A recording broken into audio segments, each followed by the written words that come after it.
인간들은요, 보편적으로 너나 할 것 없이 거의 모두가 보편적으로 자기가 이해하고 자신이 납득할 수 있는 것만 믿으려고 하는 경향이 있죠. 그죠? 자기가 이해하고, 자기가 알고, 자기가 납득하고, 자기가 어, 충분히 알았다라고 생각될 때 믿으려 하죠. 근데요, 이것은 인간의 대표적인 교만의 행위입니다. 내가 아는 것만, 내가 이해하는 것만 믿으려 한다는 건요, 왜 이게 교만이냐 하면, 자기가 이해하고 납득하는 것만 믿으려 한다는 것은요, 모든 것의 중심에 자기가 있다는 거예요. 그런 의미죠. 그래서 자신이 판단하고 자신이 전적으로 옳다라고 하는 것을 의미하는 겁니다. 그러니까 자기 자신이 알고 이해하는 것이, 자기 자신이 알고 이해하는 것은 자기 자신이 중심이라는 얘기고, 자기 자신이 판단하는 것이 전적으로 옳다라고 하는 의미죠. 그래서요, 자기 고집이 강하고 자기 주장이 강한 사람일수록요, 남의 말을 믿으려 하지 않습니다. 그러다 보니 무엇인가를 인정하고 믿기 위해서는 자신이 이해해야 하기 때문에 자기 자신을 이해시켜 주기를 바라고, 자기 자신을 설득해 주기를 원합니다. 만약 그런 사람들이요, 자신이 믿고 싶은 것이 생기게 되면 그것을 믿기 위해서 알고 싶은 것만 알려고 하고 듣고 싶은 것만 들으려 합니다. 신앙적으로 볼 때 알고 싶은 것만 알고 듣고 싶은 것만 듣고 믿을 때는 자칫 정직한 믿음이라기보다는 신념에 가까운 믿음이라고 할 수 있습니다. 그래서 신앙인들 중에 알고 싶은 것만 알고 듣고 싶은 것만 듣고 믿었을 때 진리에 대한 믿음이라기보다는 자신의 신념에 가까운 믿음을 가지는 경우가 많이 있습니다. 엄밀히 말하면 이것은 우리 기독교가 말하는 믿음 또는 신앙이라고 말할 수 없습니다. 그것은 자기 자신의 신념이 믿음이라고 하는 형태로 보일 뿐입니다. 보네포는 이렇게 말합니다. 내가 하나님을 알고 이해할 수 있다면 그는 이미 하나님이 아니다. 보네포의 이 고백은 자기 자신은 하나님을 알 수 없고 이해할 수 없다는 고백과 같습니다. 또한 인간이 하나님을 알고 이해한다는 것은 어불성설이다, 도저히 불가능한 일이라는 것을 의미합니다. 그래서 우리의 이성과 지식을 뛰어넘는 하나님, 우리가 도저히 이해할 수 없고 알 수 없는 하나님을 우리는 신앙으로 고백할 뿐입니다. 하나님은 우리가 하나님을 알고 이해하기보다는 오히려 믿음으로 고백하는 것을 더 기뻐하실 수도 있습니다. 그래서 사도신경은 우리에게 고백하게 하죠. 몸의 부활을 고백하게 합니다. 주님이 오시는 날 죽은 자와 산 자는 몸으로 부활한다는 것입니다. 십자가에 죽으신 주님이 3일 만에 몸으로 다시 부활하신 것처럼 모든 사람들은 몸으로 부활한다라고 하는 의미입니다. 그래서 이 고백을 듣고요, 기독교인들의 이 고백을 듣고 사람들이 그게 말이 돼 라고 생각하는 사람이 있을 것 같죠. 그렇기 때문에 우리가 창세기 1장 1절을 태초에 하나님이 천지를 창조하시니라, 이 말씀에 우리가 그저 아멘으로 화답하고 받아들이듯이 우리가 몸의 부활을 믿습니다라고 하는 고백 역시 아멘으로 하는 마음의 고백인 것을 믿으시기 바랍니다. 자, 그렇다면요, 몸의 부활, 이 몸의 부활, 우리가 사도신경의 신앙 고백하죠. 몸의 부활, 우리는 몸의 부활을 믿습니다 라고 하는 거예요. 그렇다면 이 몸의 부활은, 이 고백은 이것을 아멘으로 믿음으로 고백하는 이 신앙인들에게 어떤 유익이 있을까? 그죠? 몸의 부활이라고 하는 것을 우리가 믿고 고백하는데, 그러면 믿고 고백하는 그 믿음에는 과연 우리에게 어떤 유익이 있을까? 먼저 세상적인 의미에서 우리가 한번 생각해 볼 필요가 있습니다. 몸의 부활을 신앙으로 고백하는 사람들에게 첫째로요, 어떤 유익이 있냐면 죽은 이들에 대한 절망적인 슬픔을 헤어짐의 슬픔으로 약화시킬 수 있습니다. 그러니까 가족 중에 아주 소중한 사람의 죽음이 있을 때 그 죽음을 죽음이라고 하는 절망의 죽음보다 헤어짐의 죽음으로 약화시킬 수 있다. 작년에 제가 가족이 3분이 소천을 받았어요. 저희 어머니가 돌아가시고, 저희 아버님이 돌아가시고, 우리 막내 동생이 돌아갔어요. 근데 사람들은 저에게 그래요. 너무나 큰 충격이었겠다. 그런데요, 글쎄요. 저는 사실은 많은 분들이 오히려 저를 걱정하는 그 걱정이 더 컸지, 저는 그렇게 충격이 아니었습니다. 왜냐하면요, 하나님이 부르셨다라고 하는, 하나님 품에 지금도 그 영혼이 하나님 품에 있다라고 하는 저의 믿음과 우리가 몸으로 부활했을 때 다시 만날 것이라고 하는 소망이 있기 때문에 그렇습니다.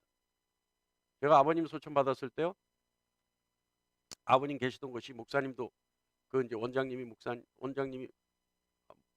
남편이 목사님이었는데, 아버님 소천하는 그때 제가 할렐루야 그랬어요.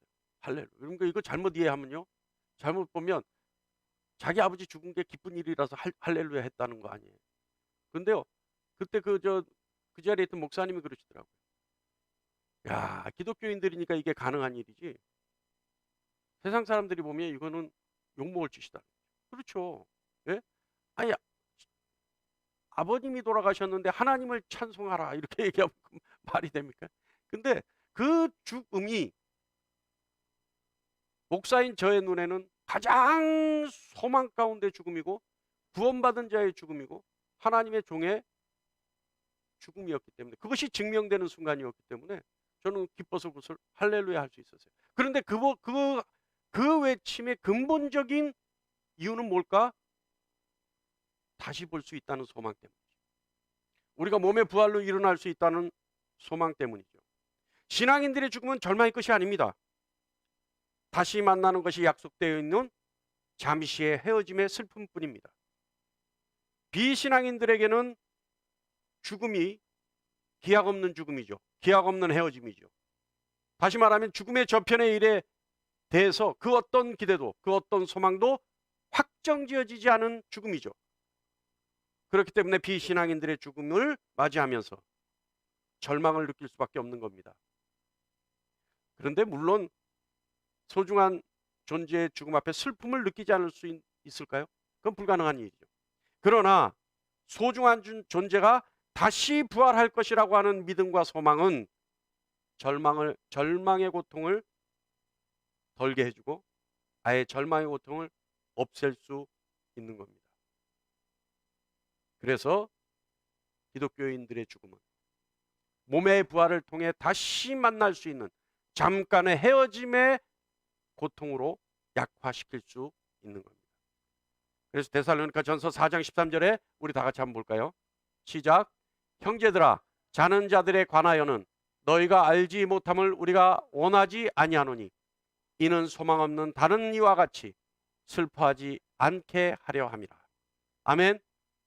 저 맨 뒤에 거 저걸 꺼주세요. 네. 둘째는요, 부활에 대한 믿음과 소망의 고백은 자기 자신의 죽음에 대해서, 자기 자신의 죽음에 대한 두려움을 없애줍니다. 우리가요, 죽어본 사람은 없죠. 다른 모든 것은 경험해봤나 물어볼 수 있지만 죽음에 대해서 경험을 물어볼 수 있습니까? 너 죽어봤어? 할 수 있어요? 없죠. 죽음에 대한 경험은 누구도 가질 수 없습니다. 다시 말하면 죽음의 저편은 누구도 미리 가보지 못한 미지의 곳입니다. 죽음의 저편은 아무도 먼저 맛보기로라도 체험할 수 있는 것이 아닙니다. 죽음 이후의 세계는 인간의 세계가 아닙니다. 죽음 이후의 영역은 인간의 영역이 아닙니다. 누구도 알지 못하는 미지의 세계가 죽음 이후의 세계입니다. 그렇기 때문에 죽음이라고 하는 것은 두렵고 떨릴 수밖에 없는 것이죠. 그러나 신앙인들에게 죽음은 더 나은 삶으로의 문턱이고 자신이 신뢰하는 신과의 만남의 길입니다. 평생을 꿈꿔왔던 소망이 드디어 이루어지는 최고의 순간인 것입니다. 왜냐하면 죽음 이후에는 자신이 평생 신뢰하고 의지했던 신을 만날 수 있기 때문이죠. 또한 부활의 기쁨을 현실로 만드는 완전한 조건을 갖는 길이기에 신앙인의 죽음은 두렵지가 않습니다. 오히려 기쁨으로 맞이할 수 있죠. 그러나 육신과 영혼의 분리되는 고통, 그 고통은 인간이라면 누구나 가지기 때문에 그 기쁨을 겉으로 드러내기 어려운 것뿐입니다. 데살로니가전서 4장 13절에 우리 다 같이 한번 읽어볼까요? 데살로니가전서 4장 14절 시작. 우리가 예수께서 죽으셨다가 다시 살아나심을 믿을진대 이와 같이 예수 안에서 자는 자들도 하나님이 그와 함께 데리고 오시리라. 할렐루야.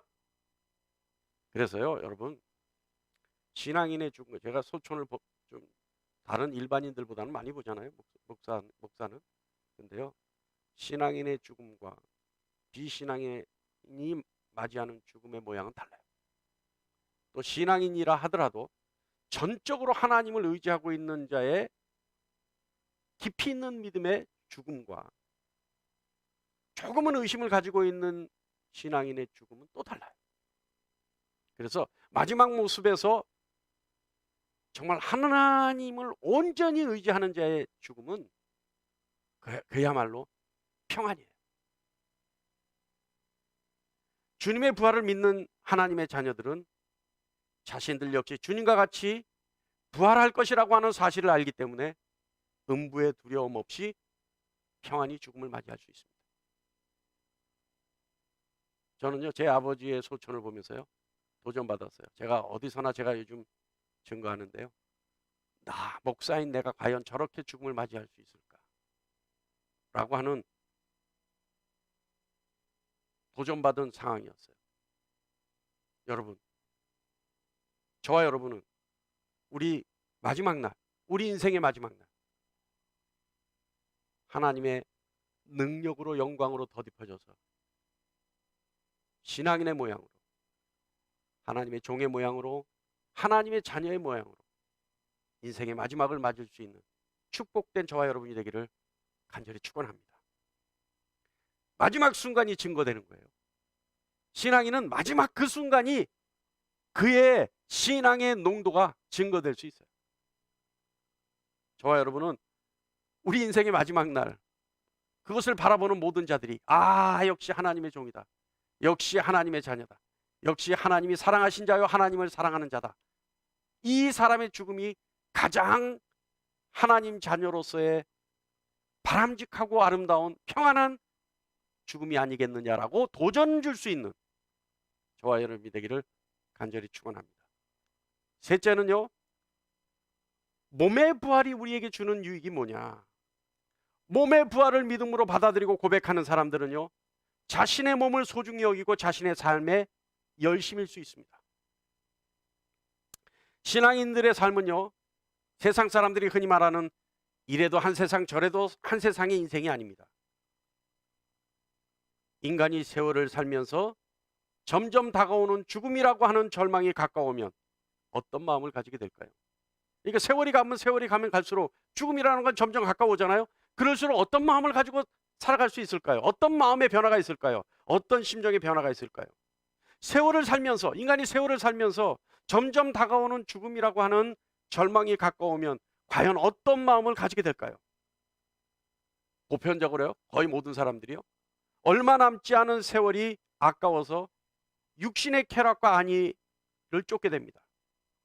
그리고 그것에 인생의 모든 것을 걸게 되죠. 그래서요 여러분, 나이를 먹으면 먹을수록 병적으로 몸에 좋은 것을 찾게 되죠. 인생의 쾌락에만 집중하게 됩니다. 그러나 신앙인의 삶은 언제나 영원한 삶을 위해 준비하는 삶이고 주님과 만남을 위해 예비하는 신부의 삶입니다. 그래서 고린도전서 15장 19절 만일 그리스도 안에서 우리가 바라는 것이 다만 이 세상의 삶뿐이면 모든 사람 가운데 우리가 더욱 불쌍한 자이리라. 우리가 불쌍하지 않는 이유가 뭐예요? 이 말씀에 의하면 우리가 불쌍하지 않는 이유가 뭐예요? 이 세상의 삶뿐이 아니라 우리는 그리스도 안에서 소망을 바라보는 삶이기 때문에 이 세상에서 가장 행복하고 가장 아름다운 자라는 겁니다. 네 번째요. 부활에 대한 믿음과 소망은 우리에게 어떤 유익을 주느냐? 마지막으로 이 네 번째는요. 유익에 있어서 네 번째는 뭐냐? 우리가 악으로부터 돌아서게 합니다. 몸의 부활을 믿는 자들, 그것을 믿음으로 고백하는 자들, 그래서 그것을 믿음으로 받아들이고 있는 자들은 악으로부터 돌아서요. 우리의 부활에 대한 고백은 하나님이 지으신 모든 사람들이 부활한다는 고백입니다. 그렇기 때문에 하나님의 자녀들도 부활할 것이고 하나님을 알지 못하는 세상 사람들 역시 부활하는 겁니다. 그리고 우리는 알고 있습니다. 하나님의 뜻을 따라 살아가는 하나님의 자녀들은 마치 자신의 삶을 보상하듯이 영원한 삶을 위한 부활이 있을 것이라고 하는 것을 우리는 알고 있습니다. 또 한편으로 하나님을 모르고 자신만의 삶을 열중했던 사람은 심판을 위한 부활이 있을 것이라는 것을 우리는 알고 있습니다.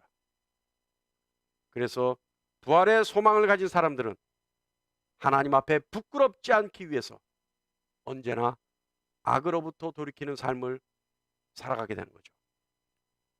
여러분, 우리는 알고 있습니다.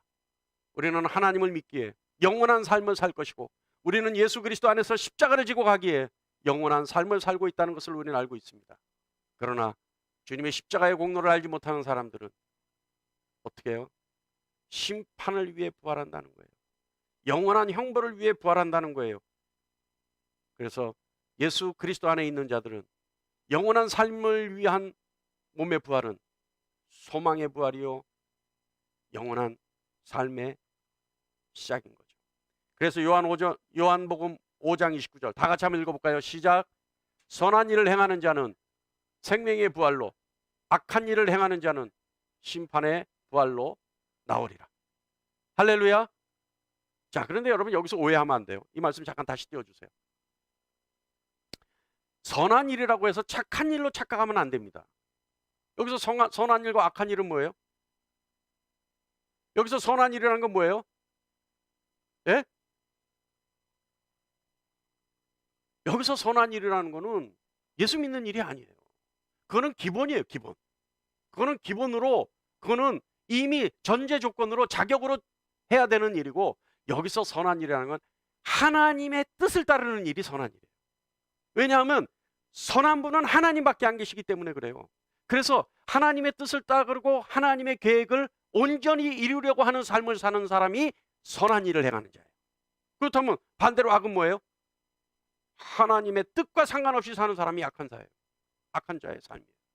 하나님의 뜻을 전혀 개의치 않고 하나님의 계획을 전혀 이루려는 마음 없이, 하나님을 두려워하는 마음 없이 살아가는 자, 이 자가 악한 일을 행하는 자입니다. 그런데 이런 성경 말씀을요 잘못 이해해서 선한 일을, 착한 일을 착각하면 우리 기독교가요 불교와 진배 없어요. 불교는 어떻게 해요? 극락왕생하기 위해서, 그래서 인간으로 다시 태어나기 위해서 뭘 해요? 착한 일을 한단 말이에요. 그래서 선을 베풀어야 된다고 생각을 하는 거예요. 그러나 우리의 구원은 행위에 있지 않죠. 착한 일을 하는 것은 행위지만 하나님 뜻을 따르는 것은 행위가 아니에요. 하나님 뜻을 이루어주고 완성시키는 거죠. 그래서 요한복음 이 말씀도 여러분, 선한 일을 행하는 자는 생명의 부활로 라고 하는 이 뜻은 하나님의 뜻을 따르고 하나님의 계획을 이루려고 노력하는 자, 그 길을 따르려고 하는 자, 이 자가 생명의 부활로 나갈 수 있다는 겁니다. 여러분,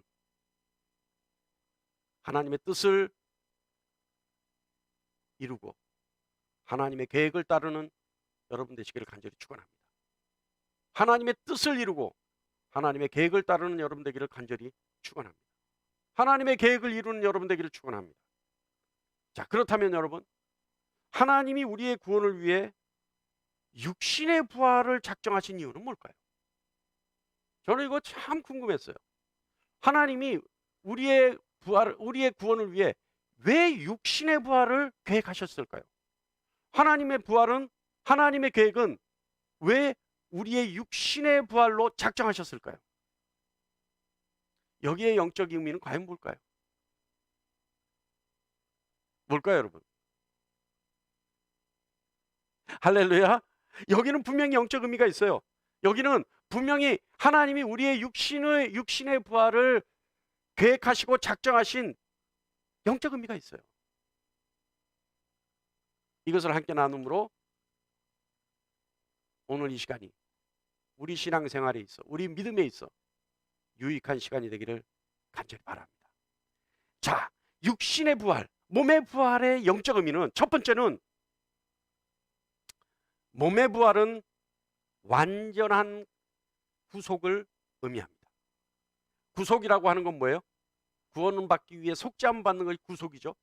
그죠? 완전히 구원받기 위해 완전한 제사함 받는 것을 구속이라고 하죠. 그러니까 몸의 부활은 완전한 제사함을, 완전한 용서를, 완전한 하나님의 자녀됨을 의미하는 거예요.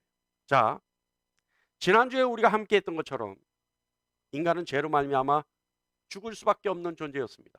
저것도 끄세요. 그러나 하나님은 인간을 불쌍히 여기시고 지은 죄를 용서하시기로 작정하셨죠. 하나님이 작정하신 인간의 죄의 용서는 추상적인 용서가 아니에요. 가장 현실적인 용서인 겁니다. 그래서 오늘 본문 로마서 8장 11절 후반부에 보면 예수를 죽은 자 가운데서 살리시니가 너희 안에 거하시는 그의 영으로 말미암아 너희 죽을 몸도 살리시리라. 이렇게 말씀하고 있죠. 자, 예수 그리스도의 십자가의 죽음은 우리의 죄의 용서를 위한 대속의 죽음입니다. 인정하십니까? 그러니까 예수님이 십자가에 죽으시면 우리의 죄를 대신 지시기 위해서, 대신 사함을 받게 하기 위해서, 우리에게 죄의 용서를 받게 하기 위해서 예수님이 우리의 죄를 대신해서 죽으신 대속의 죽음이에요. 그런데 여러분, 예수 그리스도의 대속의 죽음은 예수 그리스도께서 십자가에 달려 죽으시고 이것이 우리의 죄에 대한 대속의 죽음이라는 것이 증명된 것은 예수님의 부활이 있었기 때문에 그 십자가의 죽음이 대속의 죽음이라고 인정할 수 있는 거죠. 이해하십니까? 그죠? 그러니까 예수님의 십자가의 죽음은 그냥 단순한 죽음이 아니라 우리의 죄를 위한 대속의 죽음이라고 하는 그 진리가 진리로 인정받기 위해서는 예수님은 반드시 부활하셔야 되는 거예요. 부활하지 않았다면 예수님의 십자가는 어떤 죽음이에요? 그저 반역죄를 저지른 한 청년의 죽음에 지나지 않습니다.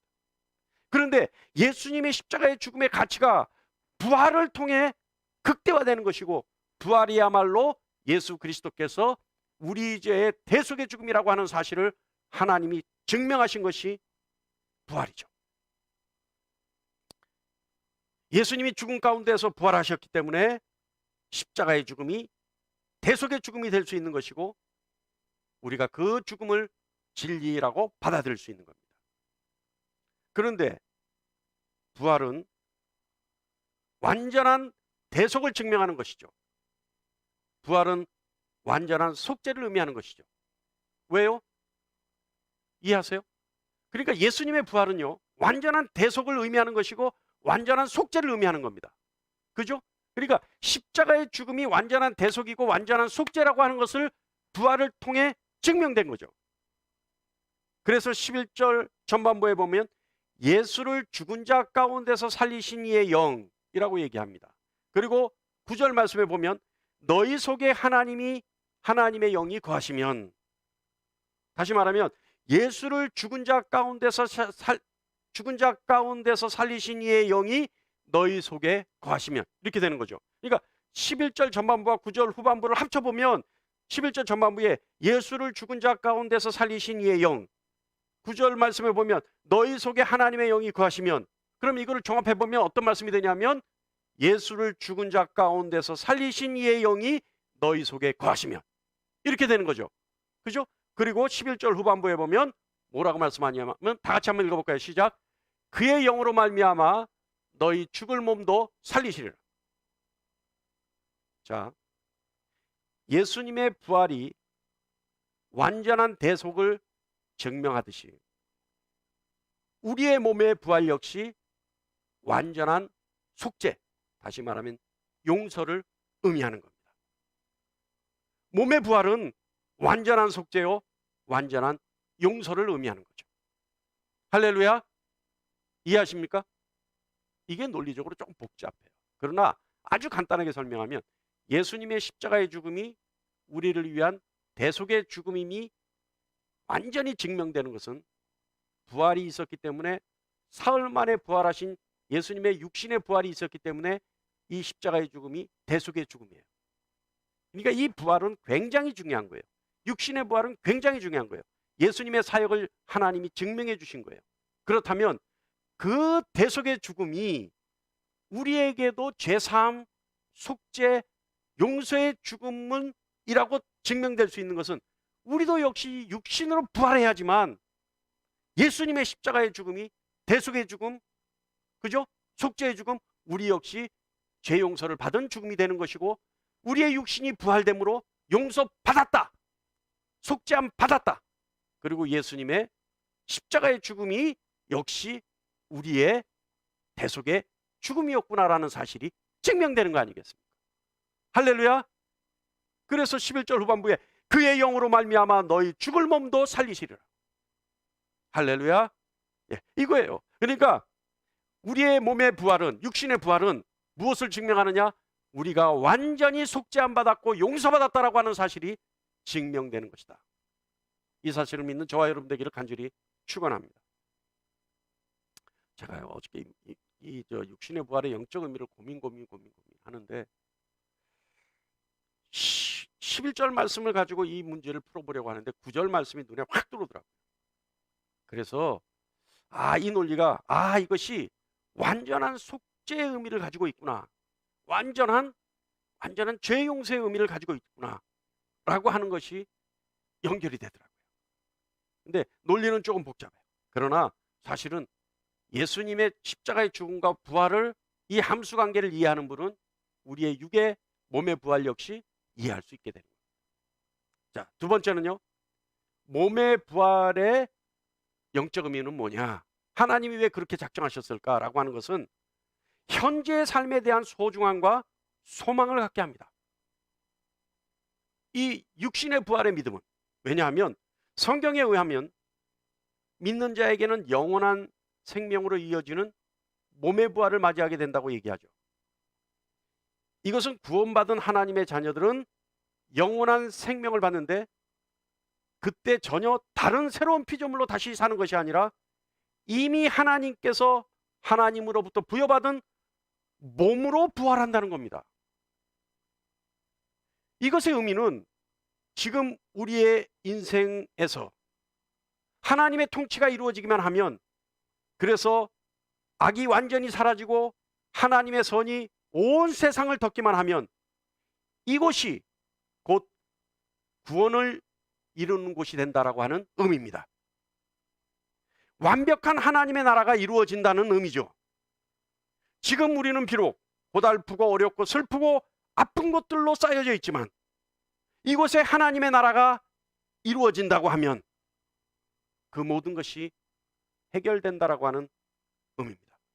그렇다면 지금 우리가 고달프고 어렵고 힘들고 아픈 이유는 아직 이곳에 하나님의 나라가 이루어지지 않았다라고 하는 얘기죠. 이해하십니까? 그러니까 우리가 부활을 하는데 지금 우리가 가지고 있는 이 몸으로 부활한다라고 하는 것은 전혀 새로운 피조물이 아니고 전혀 새로운 세상에서 부활하는 것이 아니라 지금 우리가 가지고 있는 이 몸으로 이곳에서 부활한다라고 하는 것은 지금 이곳이 하나님의 나라가 이루어질 곳이라는 거예요. 할렐루야. 지금 비록 우리가 고달프고 힘들고 슬프고 어렵고 아프고 온통 지쳐 있지만 이곳은 왜 우리가 그렇게 어려움을 가지고 사느냐? 아직 하나님의 나라가 이루어지지 않았기 때문이에요. 아직 악이 존재하고 있기 때문이에요. 그러나 하나님의 선이 이 온 세상을 덮어버리고 악이 존재도 없이 사라져버린 후에는 이곳이 바로 하나님 나라가 되는 것이요, 우리의 육신과 이 삶이 하나님의 통치 아래서 하나님의 뜻을 이루는 완전한 낙원이 된다는 얘기입니다. 할렐루야. 그러니 여러분 어때요? 지금이 사실 낙원이에요. 다만 우리가 아까 싸워야 하기 때문에 고달픈 것이지만, 아까 싸워야 하기 때문에 지치고 아픈 것이지만, 이것이 사실은 낙원인 거예요. 이곳에 하나님의 나라가 이루어지기만 하면, 하나님의 통치가 확립되어지기만 하면 이곳이 사실은 낙원인 거예요. 그러니 여러분, 우리는 지금 낙원에 살고 있습니다.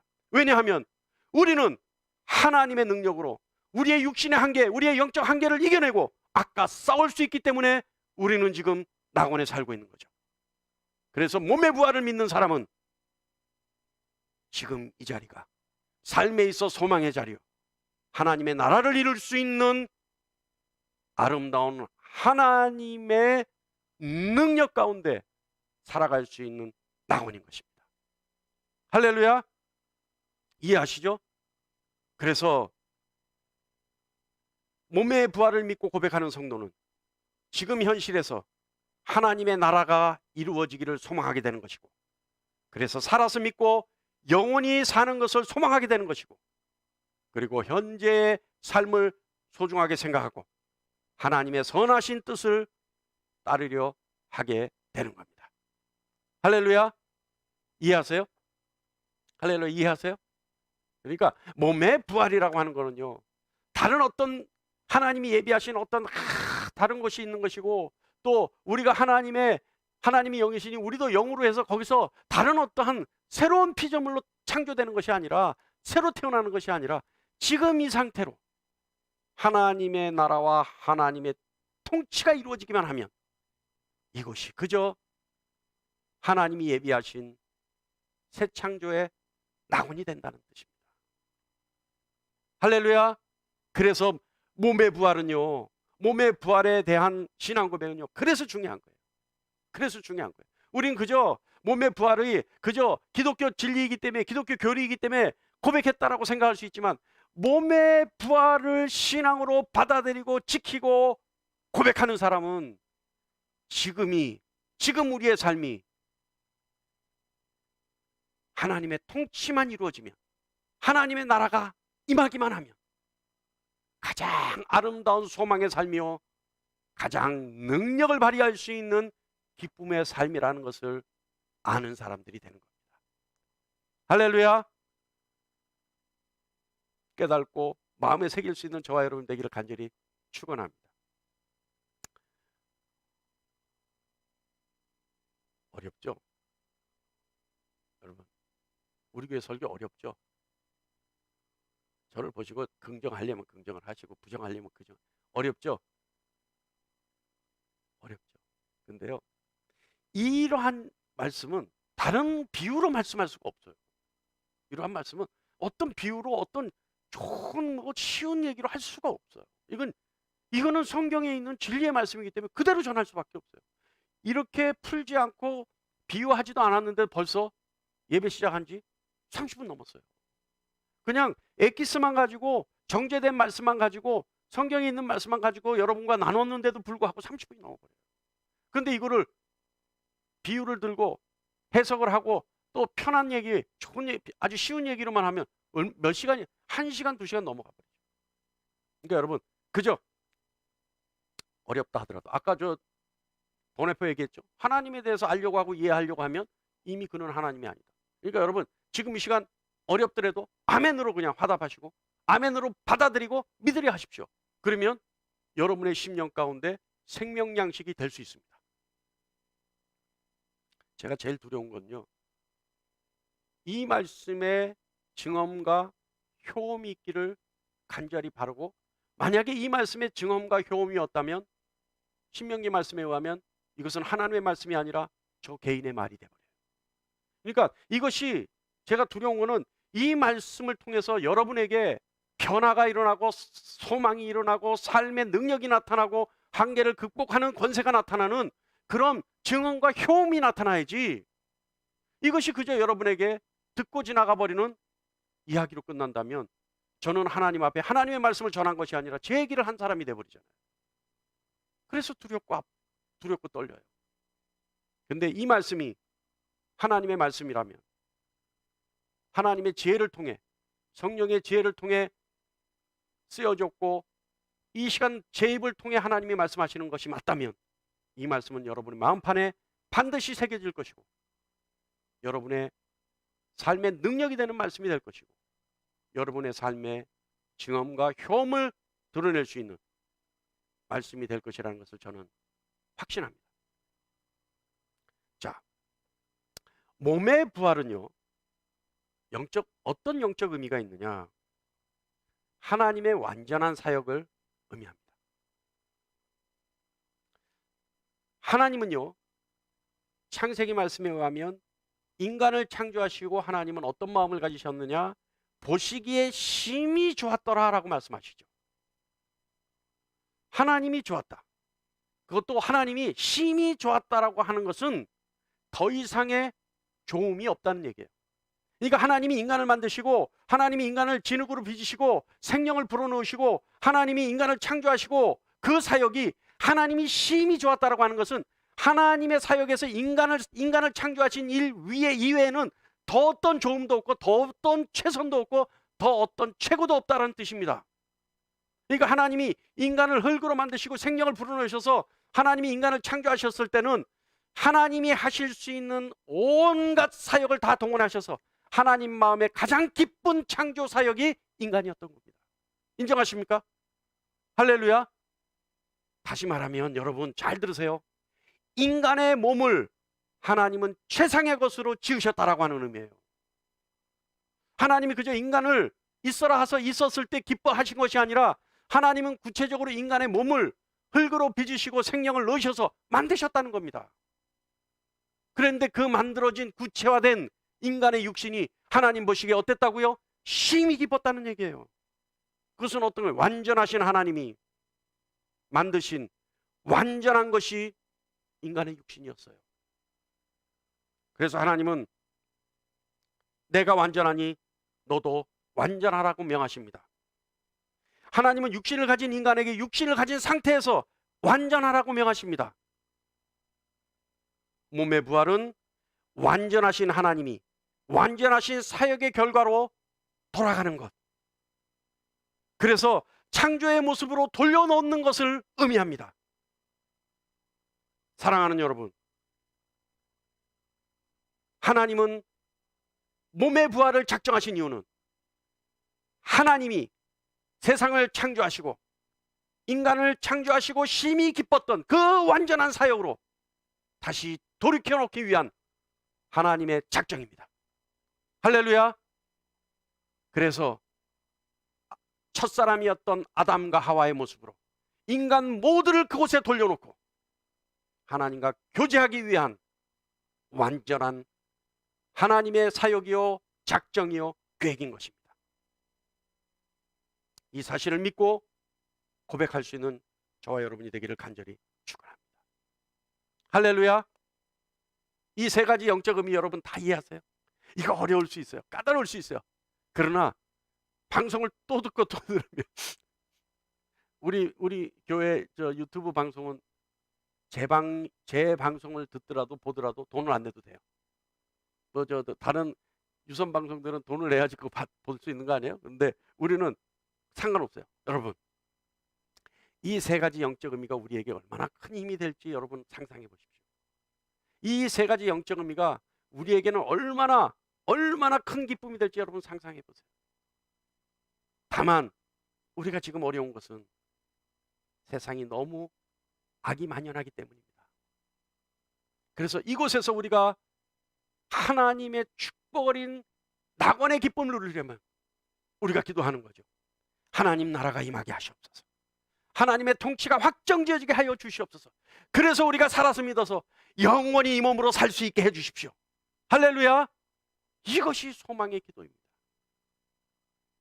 사랑하는 여러분, 예수님의 대속의 죽음은 몸의 부활로 완성지어졌습니다. 그래서 완성을 이루셨습니다. 우리가 몸의 부활을 믿음으로 고백하는 것은 예수님이 완성하신 대속의 부활을 인정하는 것이고, 십자가의 죽음이 대속의 죽음이라는 것을 인정하는 것입니다. 몸의 부활을 인정하고 고백하고, 그래서 몸의 부활의 능력으로 살아가고, 그래서 몸의 부활이 주는 영적 의미를 깨달아 몸소 실천할 수 있는 저와 여러분이 되기를 간절히 축원합니다. 몸의 부활은 우리의 완전한 구속을 의미합니다. 그래서 몸의 부활을 고백하는 자는 죄책으로부터 자유로울 수 있어요. 죄로부터 자유로울 수 있어요. 사단의 정죄와 참소로부터 자유로울 수 있습니다. 그리고 몸의 부활은 현재의 삶에 대한 소망과 소중함을 갖게 합니다.